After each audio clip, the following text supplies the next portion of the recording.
Last class हम लोगों ने जो की थी उसमें मेल रिप्रोडक्टरी सिस्टम किस तरीके का दिखता है, कौन कौन से उसमें ऑर्गन्स एसोसिएटेड रहते हैं, इसके बारे में हम लोगों ने पूरी बातचीत की थी।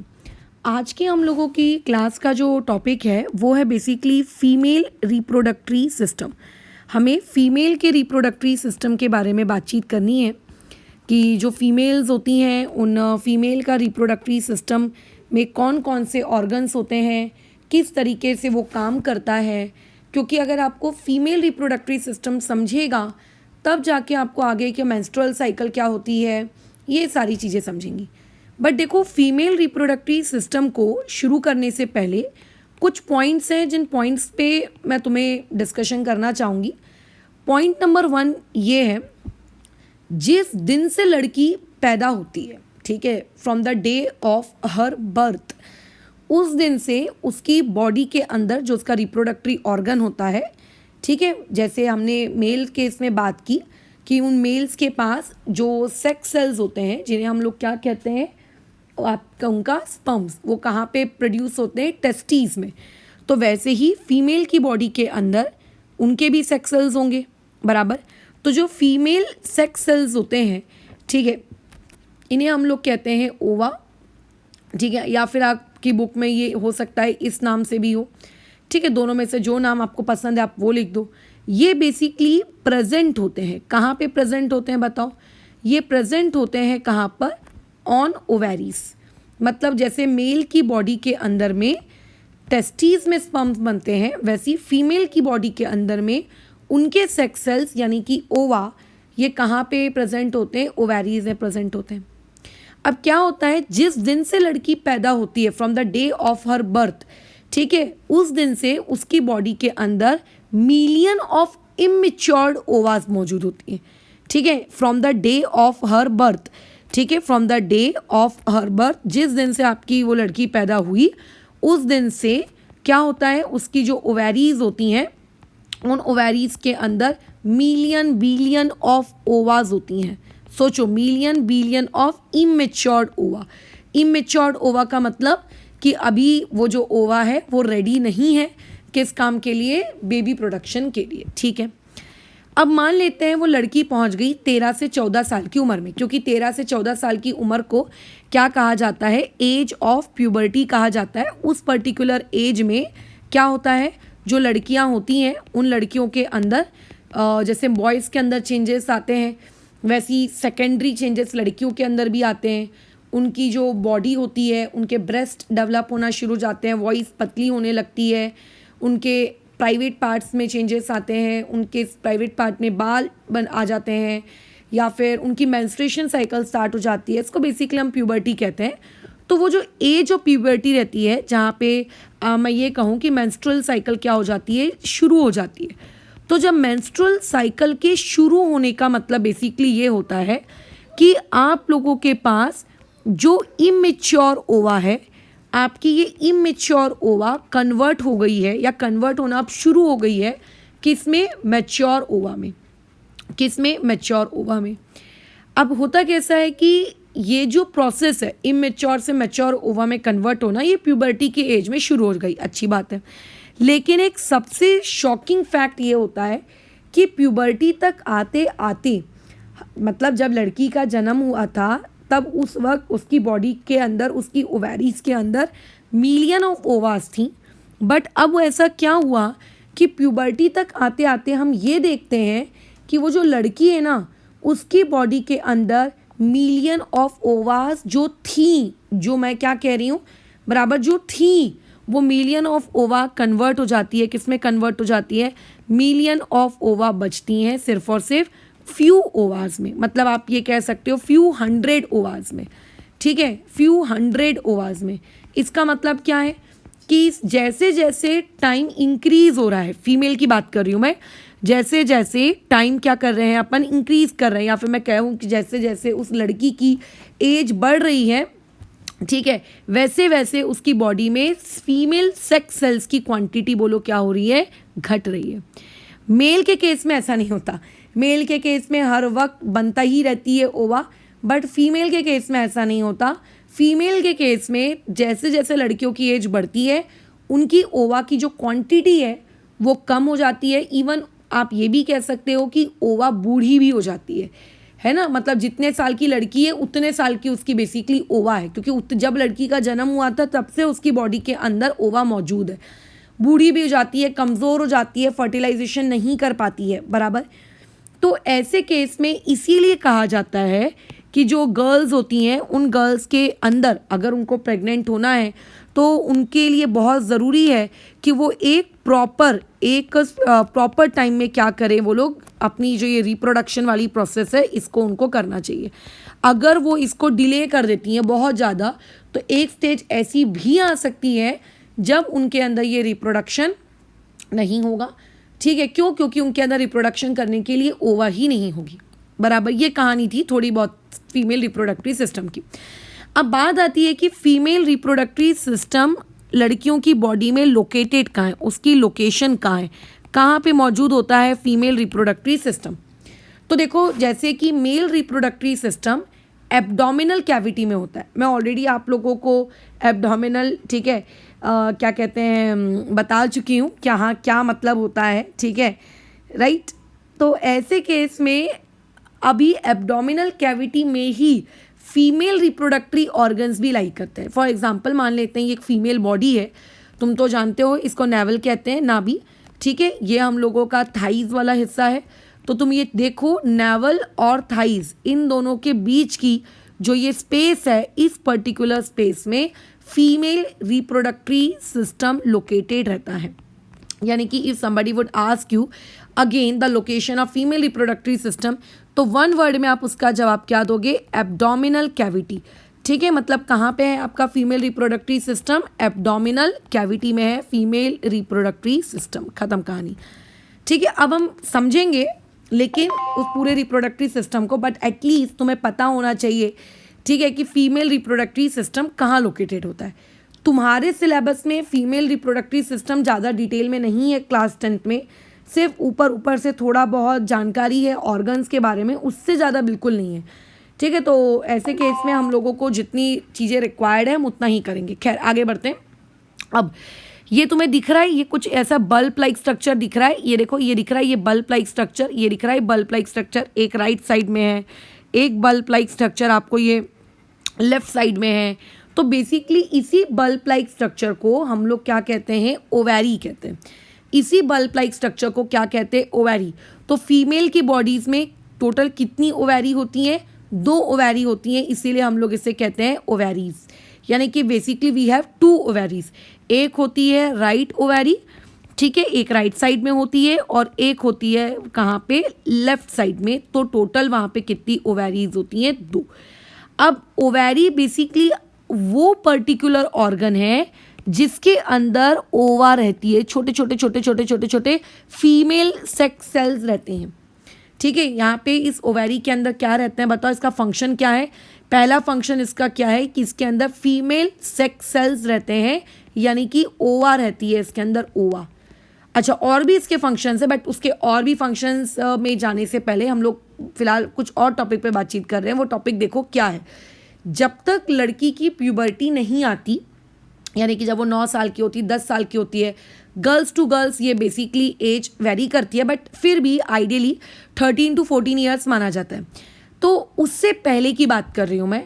तो उस वक्त ये जो ओवैरी है, इस ओवैरी के अंदर में जो ओवा है, ये ओवा वहीं रहती है। मतलब 9 साल तक, 10 साल तक, 11 साल तक, 12 साल तक वो ओवा उस ओवैरी के अंदर कैप्चर्ड रहती है।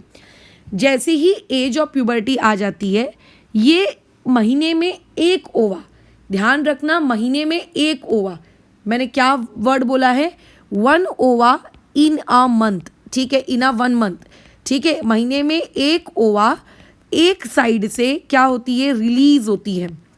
ठीक है, यानी कि फॉर एग्जांपल अभी मान के चलिए जुलाई मंथ है, तो अगर किसी लड़की की मेंस्ट्रुएशन साइकिल लेट से अभी जुलाई में शुरू हो रही है, फर्स्ट टाइम उसकी प्यूबर्टी आ रही है, तो मान के चलते हैं उसकी बॉडी में लेफ्ट साइड की जो ये ओवा है, ये लेफ्ट साइड में जो ओवैरी है, उससे एक ओवा निकलकर यहाँ आ जाती है।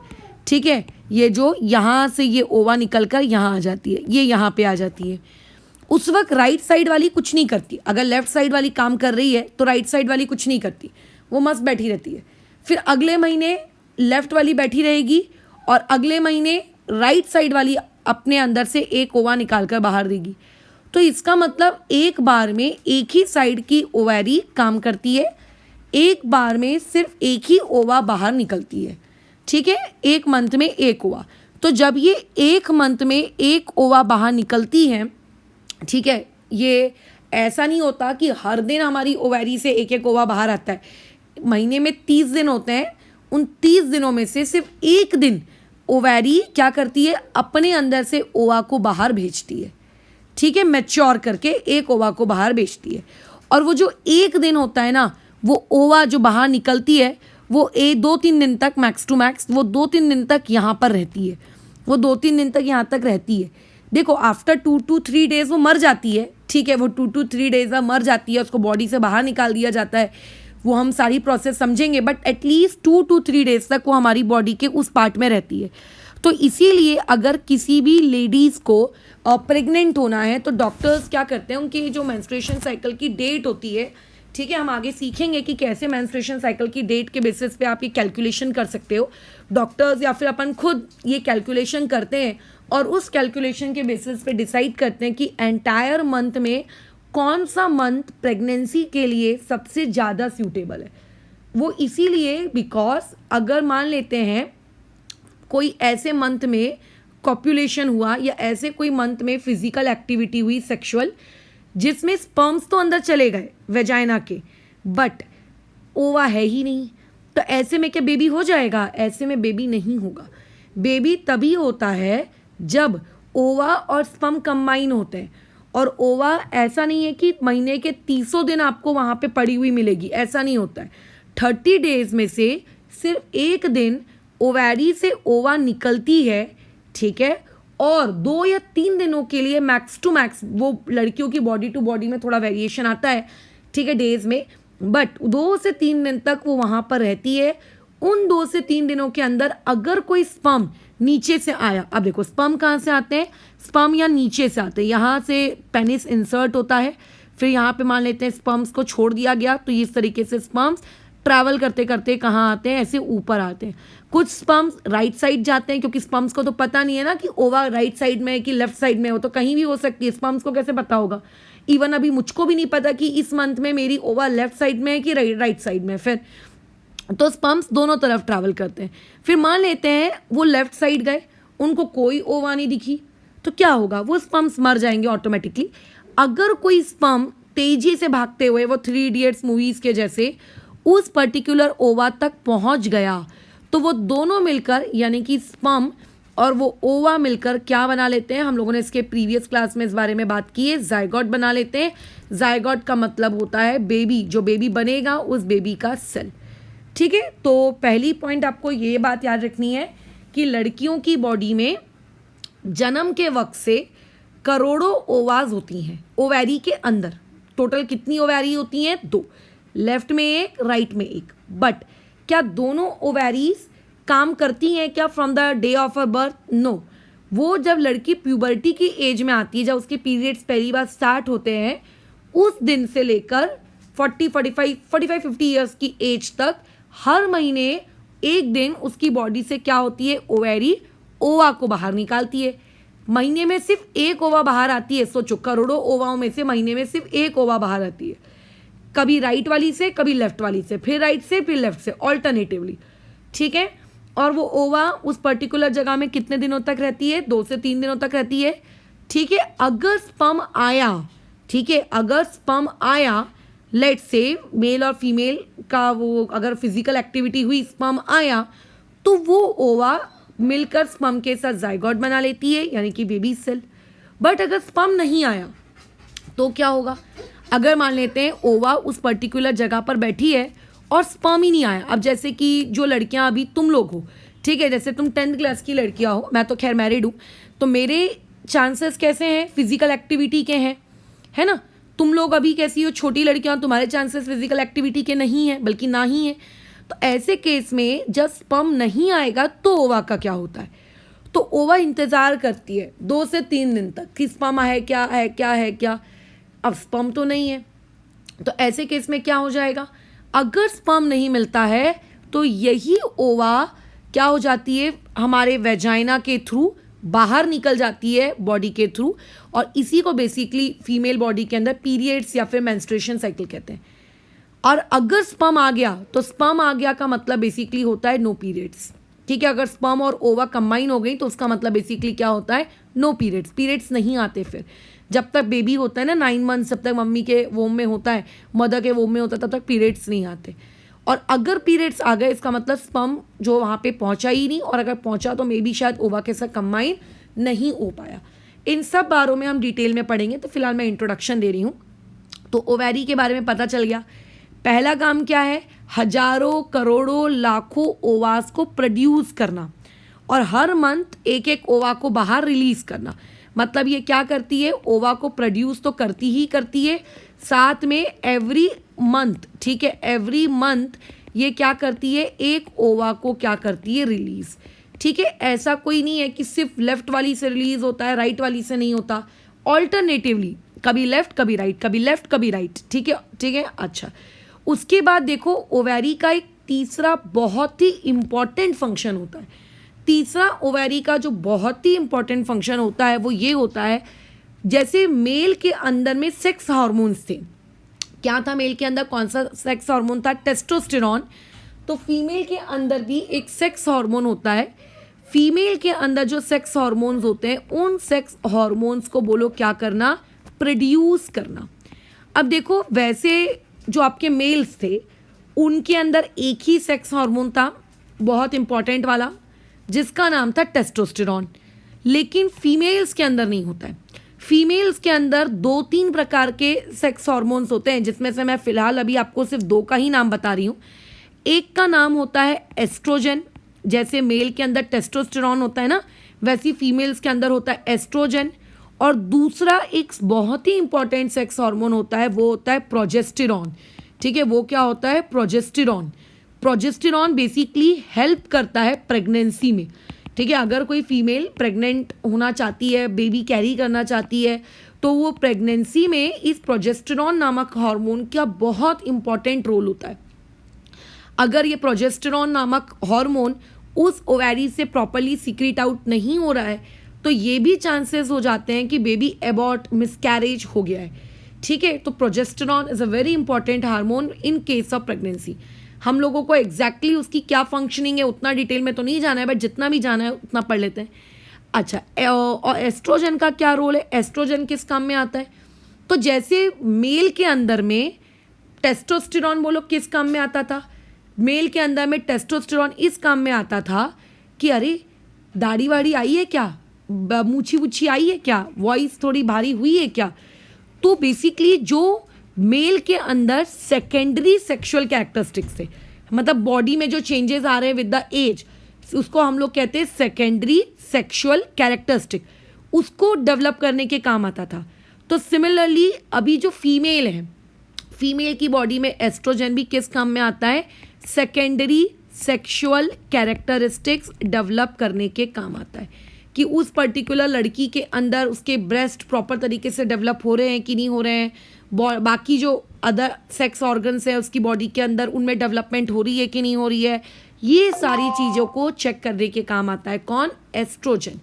सो ये पूरी कहानी मैंने तुम्हें बताई ओवैरी की। अब देखो बात कैसी है, ओवैरी रियलिटी में दिखती कैसी है। तो देखो मैंने क्या बताया कि इस तरीके से एक छोटी सी डंडी होती है, एक ओवल शेप, इसे कौन सी शेप कहा जाता है, रफली अगर कोई तुमसे पूछेगा कि ओवैरी की शेप क्या होती है, तो ओवैरी की जो शेप होती है वो होती है ओवल शेप। अब ऊपर वाला जो डायग्राम है, इस ऊपर वाले डायग्राम को देखकर क्या लग रहा है कि ओवैरी और उसके आजू बाजू मैंने तुम्हें जो ये बनाकर दिए हैं, ये जो मैंने आजू बाजू आपको बनाकर दिए हैं, रुको कोई दूसरा शेड यूज़ करते हैं, ये ऐसा लग रहा है कि ये आपस में कनेक्टेड है ना, ऐसा लग रहा है ना, बट नहीं। ओवैरी के बाद में ये थोड़ा सा गैप होता है, उस गैप में आपको ये जैसे अपनी उंगलियां होती हैं ना, अपनी फिंगर्स कैसी होती हैं, अपने हथेली के बाद अपनी क्या कहते हैं उंगलियां होती हैं, वैसी ही ये उंगलियां हैं, आप ऐसा अज्यूम करो।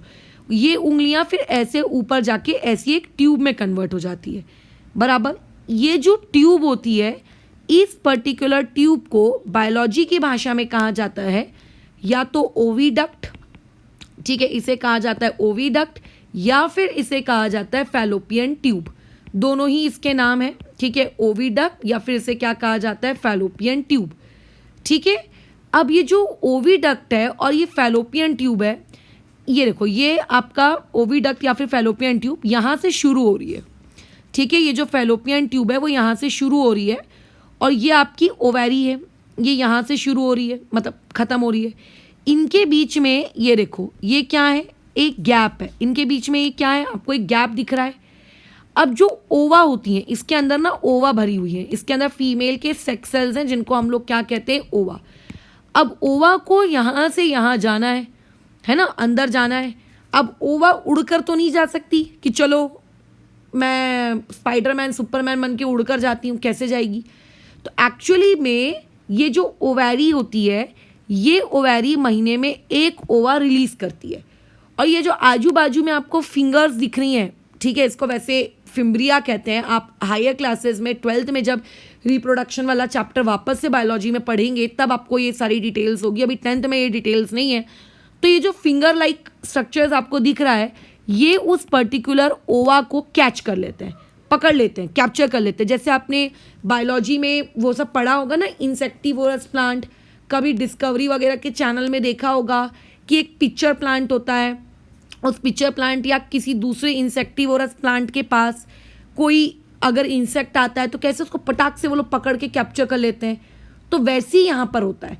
ये जो आपको फिंगर लाइक प्रोजेक्शंस दिख रहे हैं, जैसे ही उनको वो सेक्स सेल्स मिलते हैं, फीमेल सेक्स सेल्स मिलते हैं, ओवा मिलते हैं, वो फटाफट फटाफट उसको कैप्चर कर लेते हैं, एकदम तेजी से कैप्चर कर लेते हैं, एकदम पटाख से। और कैप्चर करके वो लोग उसे कहाँ भेज देते हैं, कैप्चर करके वो उसको यहाँ आगे भेज देते हैं, कहाँ पे, ओविडक्ट में। यानी कि आपको जो ये सामने फिंगर लाइक स्ट्रक्चर्स दिख रहे हैं, इन फिंगर लाइक स्ट्रक्चर्स का क्या रोल है, इन फिंगर लाइक स्ट्रक्चर्स का ये रोल है कि वो उस पर्टिकुलर ओवा को कैप्चर करें, और कैप्चर करने के बाद, ठीक है, क्या करें, उसको आगे फर्दर शिफ्ट कर दें। अब ये जो तुम्हें बैकग्राउंड में रोने की मे भी आवाज़ आ रही है, ये हमारे रॉबी महाशय रो रहे हैं, है ना, पूरी तरीके से। यहाँ हमारे ट्यूशन में वो अंकित की पुछल्ली है, अगर 1 मिनट के लिए भी अंकित क्लास लेने के लिए या किसी पेरेंट्स से मिलने के लिए चले जाए तो हमारा रॉबी रोने लगता है जोर जोर से।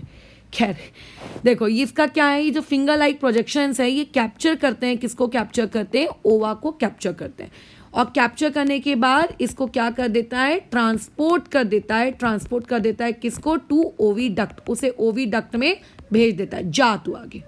क्या ये बात समझ रहे हो। तो ये गैप होता है। डायग्राम में माइट भी आपको देखने से ऐसा लगे, जैसे मैं एक डायग्राम बताती हूँ, देखो इस डायग्राम में माइट भी आपको ऐसा देखने से लगे कि अरे मैडम देखो ना, ओवेरी और वो कनेक्टेड है, बट रियलिटी में नहीं है। ये सब एनिमेशन से बनाए गए हैं ताकि सिंप्लिसिटी से आपको चीज़ें समझ में आए, बट रियलिटी में ये इस तरीके की चीज़ होती है। खैर, तो अभी हमें समझ में आया ये कौन है, दिस इज अवर ओवैरी। ये हम लोगों का बहुत इंपॉर्टेंट सेक्स ऑर्गन है। कई फीमेल्स के अंदर ओवेरियन कैंसर हो जाता है, दैट इज़ वेरी बैड, ठीक है। ये ओवैरी हमारा बहुत ही इंपॉर्टेंट सेक्स ऑर्गन है, ठीक है। अच्छा 1 मिनट रुको,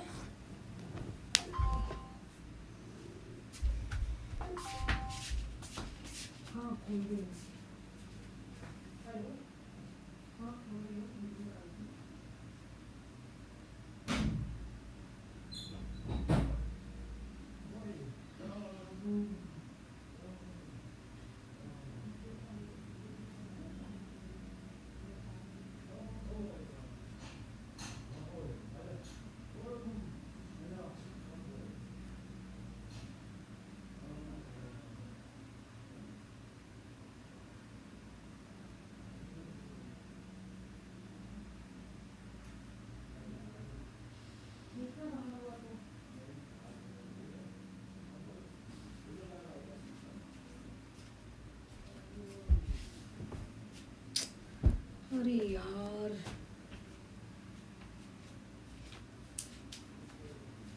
अंकित वो दिख नहीं रहा है। मैं पहले वीडियो बना लेती हूँ, फिर आके मैं भी ढूंढती हूँ, दिख नहीं रहा है।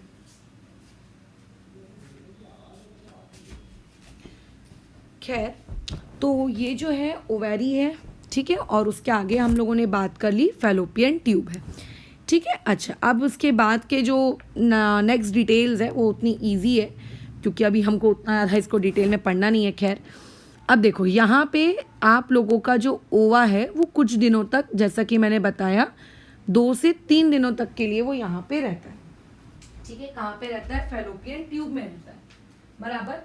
तो ये जो फैलोपियन ट्यूब है इसमें वो रेस्ट करता है, इसमें वो वेट करता है किसका? स्पर्म्स का। कि अगर मान लेते हैं किसी फिजिकल एक्टिविटी के दौरान अगर कोई स्पर्म एंट्री ले लेता है तो उसके साथ क्या करने के लिए? फर्टिलाइजेशन करके जाइगोट बनाने के लिए वो वेट करता है, ठीक है। अच्छा, अब अगर मान लेते हैं स्पर्म आ गया तो कैसे फर्टिलाइजेशन होगी, क्या होगा क्या नहीं होगा, वो हम सीखेंगे आगे की क्लासेस में। नहीं आया तो क्या होगा वो भी हम आगे की क्लासेस में सीखेंगे, बट फिलहाल अभी हमारा टॉपिक सिर्फ इतना है कि फीमेल रिप्रोडक्टिव सिस्टम को पढ़ना कि उसके कौन कौन से ऑर्गन्स होते हैं, ठीक है। अच्छा, उसके बाद मान लेते हैं आया नहीं आया वो सब छोड़ दो, ओवा कुछ दिनों बाद लुढ़कते हुए यहाँ पहुँच जाता है। अब देखो ये जो जगह है, ये जो जगह है, ये आपको एक बैग लाइक स्ट्रक्चर दिख रहा है, एक अच्छा सा हॉलो स्पेस दिख रही है, एक बैग लाइक स्ट्रक्चर दिख रहा होगा, है ना। इस पर्टिकुलर बैग लाइक स्ट्रक्चर को हम लोग कहते हैं वोम्ब।